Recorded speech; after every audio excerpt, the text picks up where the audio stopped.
ఏదైనా ఒక పని చేయించుకోవాలంటే అపవాది ఉపయోగించే ఆయుధం ఏంటో తెలుసా? ముందు కడుపు నిండా భోజనం పెట్టి ఆ తర్వాత ప్రేరేపిస్తాడు, ఆ తర్వాత ఏకీభవించేటట్లుగా వాడుకోవడం ట్రై చేస్తాడు. ఇది అపవాది వాడేటువంటి ఒక మంత్రం.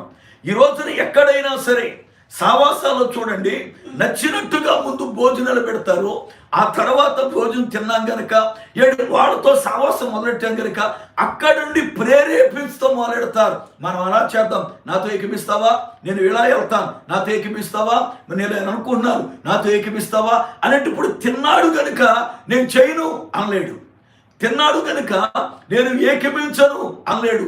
యెహోషాపాతు చేసిన పనిది.